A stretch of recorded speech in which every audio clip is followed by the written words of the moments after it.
Um bom dia a todos, que Deus esteja conosco, mas nessa manhã, nesse mais um dia de estudo da Palavra de Deus. Eu peço a Deus nesse momento que me use e que faça sair de mim as palavras que Ele colocou em meu coração. Que Ele possa me usar, para que eu possa desenvolver esse estudo da melhor maneira possível.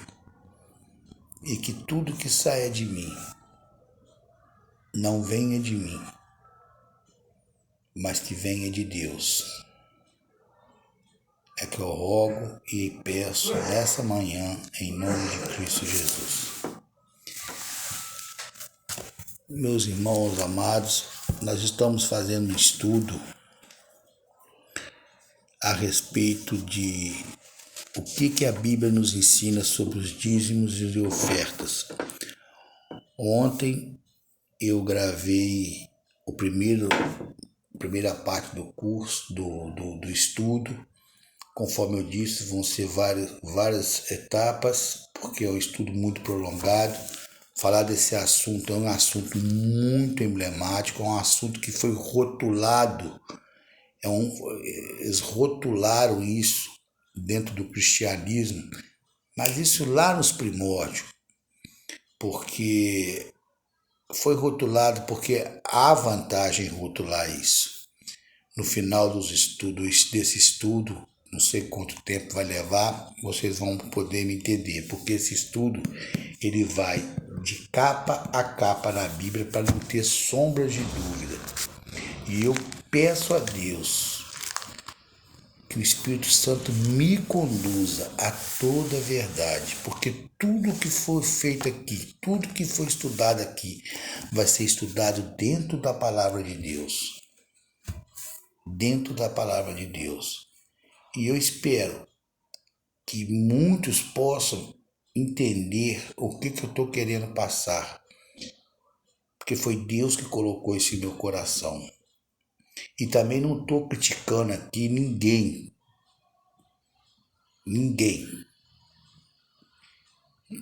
Que dizima ou que não dizima, isso para mim não tem importância. A coisa o que eu quero levar a pessoa a entender é que eu não posso mais ver dentro de um meio religioso aonde eu me coloquei, como eu já disse, eu era um pagão. Eu ver acontecer o que eu vejo acontecendo. Entendeu? A extorsão de dinheiro de pessoas sendo extorquidas, igrejas que poderiam ser vistas com outros tipos de olhares que hoje não estão sendo vistas, só viver falando em escândalo, tudo por causa dessa rotulação em cima do dízimo. Existe o dízimo? Existe. Só que ele é colocado de uma maneira errada. Ele é visto só de uma maneira, de um ângulo, mas a Bíblia ela nos mostra ele de outro ângulo. Mas este outro ângulo ele não quer ser visto pelos líderes religiosos. Quando eu falo líderes religiosos, eu falo de todas as denominações, com exceção de algumas igrejas, algumas denominações que não utilizam disso. Mas vamos ao estudo. Não adianta eu falar, eu tenho que provar. Eu não, Deus tem que provar através da palavra. Eu não falo nada que não tiver aqui dentro da palavra. E eu peço a vocês que estão fazendo esse estudo comigo, que esse estudo também está me ajudando. Eu tenho 2 anos que eu disse ontem que eu estou com isso no meu coração, me preparando. Eu peço a você que está me assistindo aí pelo YouTube, que você se inscreva. aí você se inscreva no canal, porque aí você se inscrevendo, você vai ser vários estudos, e depois eu tenho outro também que vai falar sobre a graça. E você se inscrevendo, você vai sempre estar recebendo uma mensagem. E hoje nós vamos falar, ontem nós falamos sobre o primeiro dízimo que houve, que foi com Abraão. Só uma recapitulada rápida, eu disse que Abraão, né, foi dado o primeiro dízimo, que está lá em Gênesis 14, capítulo 14, do versículo 12 ao 20. Abraão, ele vindo de uma guerra, onde ele foi libertar o seu sobrinho, ele venceu a guerra, encontrou com o sacerdote Melquisedeque, e o Melquisedeque veio e o abençoou, porque ele viu que Abraão era um homem. Abraão já era conhecido como um homem de Deus, e vendo que Deus estava com ele, que foi uma peleja assim, muito desigual, Abraão, em número bem menor, lutou contra 4 reis, venceu esse Melquisedeque, que era um sacerdote do Deus vivo, né, que era a linguagem da época, veio e abençoou Abraão, e Abraão deu a ele o dízimo dos espólios de guerra. E nós vimos ontem, se você ler o Gênesis 14, voltar lá e ler o Gênesis capítulo 14, de 12 a 20, você vai ver que Abraão deu o dízimo de livre e espontânea vontade, não foi Deus que mandou. E você também, que quem conhece a Bíblia, sabe que Abraão, ele sempre foi uma pessoa rica, ele já era abençoado. Ele saiu de uma família de pagãos. Deus, ele era um homem de Deus, filho de Deus. Eu falei que na época existiam os filhos dos homens e filhos de Deus, que Abraão está bem próximo do início da história da Bíblia, né? Eu disse ontem a história do pecado, como é que tudo começou. Abraão, o pecado entrou, né, no mundo, lá ainda no Éden. Adão pecou, Eva pecou, foram expulsos do paraíso, tiveram filhos e filhas. Adão se redimiu com Deus e Adão criou seus filhos dentro dos preceitos e dos conceitos que Deus, dos conselhos que Deus deu a ele, que Adão falava com Deus. E ele foi expulso do paraíso, do Éden foi cercado. Mas como o diabo já tinha entrado no mundo e fez Adão pecar, o diabo não ia deixar barato. Dentro da família de Adão, ele escolheu um para também levar para o lado mal, que foi o seu filho Caim, que veio matar o irmão Abel. E aí Deus tirou ele e falou: ninguém toque em Caim. Aí falou assim: mas pode até pensar, por que Deus não deixou tocar em Caim? Porque tinha um propósito em tudo isso. Deus sabe de tudo. O propósito de Deus era povoar a terra. Adão expulsa Caim de casa. Caim vai formar família. Adão teve outros filhos e filhas, né? E o Adão continuou tratando a sua família dentro dos preceitos de Deus. Caim, revoltadamente, por ter matado o irmão, por cobiça, por pecado, o diabo colocou. O diabo coloca essas coisas na gente. Cobiça, fofoca, ganância, entendeu? Vícios. Tudo que não presta vem do diabo. O diabo, infelizmente, Caim caiu na cilada do diabo. E Caim fundou uma cidade e se afastou do pai dele e foi lá para a terra dos caldeus, né, de Ur. Aí a Torre de Babel está envolvida nisso tudo. Isso é a história do mundo. Só para a gente saber que daquela época em diante começou a ser conhecido os filhos dos homens e os filhos de Deus. Os filhos de Deus é aqueles que seguiam a tradição, que seguiam os conselhos de Adão, que Adão viveu 800 anos. Então Adão ele pregava a palavra de Deus, mas Caim formou também uma outra nação e eles eram idólatras. Caim, por ciúme, por raiva de ter sido coisa, não quis seguir os conselhos de Deus, então ele preferiu seguir os conselhos dos homens. Então naquela época a Bíblia fala muito, filho de homem, filho de Deus. Bom, dentre esses, a família de Abraão entra. O pai de Abraão, ele era um idólatra. Ele vivia. Mas, com certeza, um avô ou uma avó de Abraão deveriam ser, a Bíblia não relata isso, mas deveria ser um seguidor de Deus, dos filhos de Deus. E Abraão, com certeza, galgou os passos de alguns dos familiares deles, e Deus reparou em Abraão, né? Um homem justo, e abençoou Abraão. Diga-se de passagem, Abraão, quando saiu da sua terra, ele já era um homem rico, porque ele, com a palavra fala que ele abandonou tudo, ele foi com seus servos e servas, ele levou a sua mulher Sara, o sobrinho Ló. Então, só para botar bem claro o seguinte, Abraão dizimou por livre e espontânea vontade, mas ele já era rico. Porque tem igrejas que falam que ameaçam que a pessoa que não é dizimista não vai ser abençoada. Isso não existe. Todos nós somos abençoados. A partir da hora que você é gerado, você já é uma bênção. Agora, se você vai agarrar e segurar essa bênção com você, aí é com você. Você pode se tornar filho de Deus ou filho dos homens. Filho de Deus hoje representa o quê? Seguir a palavra de Deus, andar nos preceitos de Deus, aceitar Jesus como seu Salvador. Você é um filho de Deus.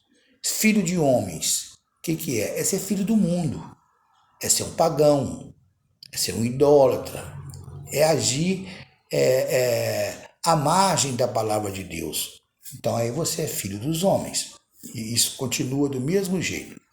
Bom, então nós vimos ontem que o primeiro dízimo foi dessa maneira. Abraão deu o que tem. Agora hoje nós vamos saber qual foi o segundo dízimo. O segundo dízimo vem parte de um neto de Abraão, que é Jacó, que os cristãos que estão me ouvindo aqui agora conhecem bem a história de Jacó. Jacó era filho de Isaac, neto de Abraão. E Isaac também era um homem rico de posses, porque foi prometido a Abraão que dele seria feita uma grande nação e que ele teria a família, a nação dele seria tão numerosa quanto as estrelas do céu e as areias do mar. E Isaac era filho de Abraão, ele herdou isso tudo, né? E Jacó era filho de Isaac, então Jacó também era, mas houve um problema lá, todo mundo sabe dessa história, não posso aprofundar muito para não criticar. Jacó teve um problema e ele teve que se afastar da família dele, porque houve um problema dele com o irmão, com Esaú, uma guerra de família. A mãe dele falou: vai embora que seu irmão vai te matar, coisa e tal, e você vai voltar lá para a terra do meu irmão Labão e vai lá escolher uma mulher serva de Deus que adora o nosso Deus para casar-se com ela. Porque Esaú, enciumado, porque a mãe ajudou a Jacó, Esaú escolheu mulheres que não faziam parte da religião deles, de adoradores do Deus Altíssimo. Então, ela não queria que Jacó fizesse o mesmo, ela mandou que Jacó fosse para outra terra onde estava o irmão dele, para outra localidade, escolheu a mulher. E aí é que vão ver o segundo dízimo. E aí se encontra no capítulo 28 hoje de Gênesis, né? A história de Jacó, que foi à casa de Labão, que era irmão da mulher da mãe dele, para escolher uma prima dele para casar-se com ela. Então, nessa viagem, Jacó, ele tem um encontro com Deus. Ele, no meio da viagem, indo nesse trajeto, ele chega num determinado lugar, ele foi pernoitar, ele arrumou uma pedra e usou como travesseiro. Todo mundo conhece essa passagem. E aí começa assim, no capítulo 28 de Gênesis, a partir do versículo 10 diz assim: Jacó partiu, capítulo 28 de Gênesis, a partir do versículo 10, 28, 10 de Gênesis. Jacó partiu de Berseba e seguiu para Harã. Quando chegou a certo lugar, ali passou a noite, porque o sol já havia posto. pegou uma pedra do lugar, fez dela o seu travesseiro e se deitou ali mesmo para dormir. E sonhou. E no sonho, eis que estava posta na terra uma escada cujo topo atingia o céu, e os anjos de Deus subiam e desciam por ela. E eis que o Senhor estava perto dele e lhes disse: Eu sou o Senhor, Deus de Abraão, que era avô dele, seu pai. Aqui usa seu pai, porque naquela época avô e pai era tudo a mesma coisa. Eis que sou o Senhor, Deus do seu pai Abraão. A terra em que agora você está deitado, eu a darei. Olha só, Deus promete a ele, a Jacó. A mesma coisa que aconteceu que o Melquisedeque fez com Abraão, abençoou, Deus agora está abençoando a Jacó. A terra em que você está deitada, eu a darei a você e à sua descendência. A sua descendência será como o pó da terra. Você se estenderá para o oeste e para o leste, para o norte e para o sul. Quer dizer, a descendência seria... Olha que Deus está prometendo para ele. Ele ia ser honrado em tudo. Em você... Em você e na sua descendência serão benditas todas as famílias da terra. Eis que eu estou com você e o guardarei por onde quer que você for. Farei com que você volte para a terra. Depois de tudo que você passar por aqui, vou fazer você voltar para a sua terra, para o seio da sua mãe, está dizendo aqui. Farei com que volte para a sua terra, porque não o abandonarei, até que eu cumpra aquilo que eu prometi. Olha, Deus falou, você só vai voltar para as terras da sua mãe bem, até que eu cumpra todas essas bênçãos que eu estou te prometendo.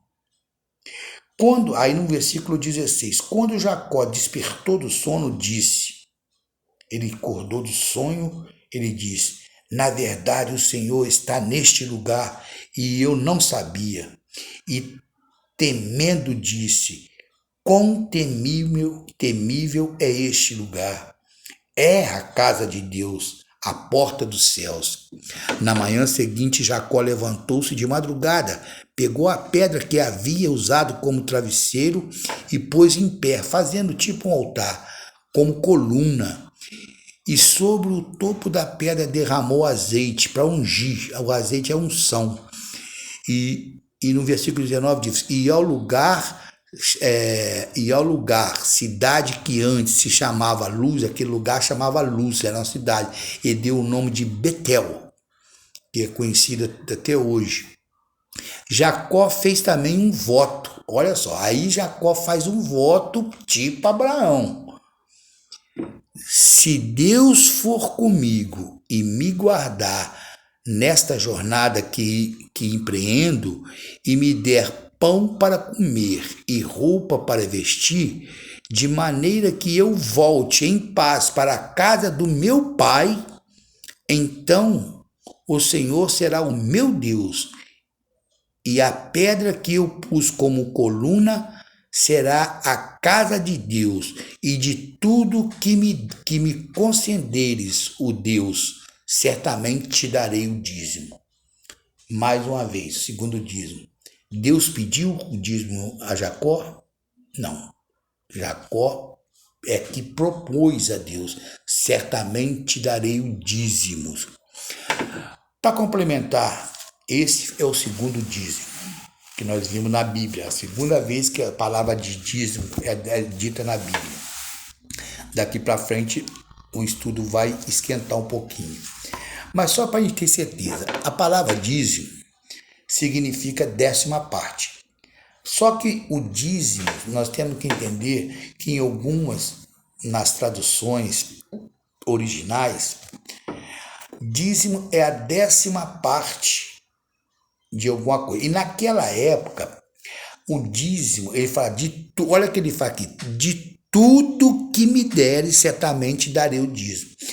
O dízimo era dado, era em forma de colheita. Por exemplo, se você plantasse, desse uma colheita de milho, você tirava 10% e retirava para Deus, dava para os pobres, dava para qualquer um que tivesse necessidade, porque Jacó ajudou muita gente. Ele, durante a jornada dele nessa terra, ele recebeu no meio da caravana dele muitos estrangeiros, eram tratados, e pessoas que estavam sedentas, porque naquela época havia muita fome, e Jacó sempre dava e liberava, tudo que o rebanho dele crescia, ele dava. Então os dízimos era isso, eles separavam 10% da plantação, 10% das frutas, 10% dos animais, aquilo ali era destinado às pessoas que necessitavam, que não tinham. Então a palavra dízimo, tem alguns originais que falam dízimas, que é dízimas de colheitas, de tudo. Então esse aqui é o segundo dízimo da Bíblia. Ontem eu apresentei o primeiro, é o segundo dízimo, segunda vez que nós vemos a palavra dízimo na Bíblia, e mais uma vez está sendo mostrado que não foi o Senhor que pediu, foi eles que ofereceram espontaneamente. Até me faz lembrar uma passagem de Paulo que ele fala em Coríntios, que ele fala assim: cada um dê de acordo com aquilo que o seu coração me mandar. Amanhã nós voltamos com mais uma parte do estudo. Amanhã nós vamos passar para a parte aonde o dízimo entra como uma lei, com Moisés. E nós vamos ter, aí esse estudo vai ter que ser dividido essa parte em dois, porque nós vamos ter que estudar um pouco sobre o santuário, para nós entendermos como é que entra ele em forma de lei. Nós vamos entender isso a partir de amanhã. Eu espero que vocês estejam comigo amanhã, nesse mesmo horário eu vou estar gravando, que são 5h48 agora, eu vou estar gravando, e eu peço a vocês que estão me acompanhando, que você se inscreva neste canal, Miguel Estudo Bíblico Oficial, e para você receber esses estudos que nós estamos fazendo. Eu não sei ainda quanto tempo que eu vou ter de estudo. Eu sei que é um estudo prolongado, que eu vou ter que andar a Bíblia toda para não deixar sombra de dúvida nenhuma, entendeu? O que Deus manda te fazer tem que ser muito bem feito. Então você se inscreva nesse canal, que aí você vai receber todo dia um vídeo, a continuidade do estudo, e você pode voltar para tirar dúvida no estudo anterior. Que Deus os abençoe, e amanhã estaremos todos juntos, em nome de Cristo Jesus. Tenham todos um bom dia, na paz de Deus, de Cristo Jesus. Amém.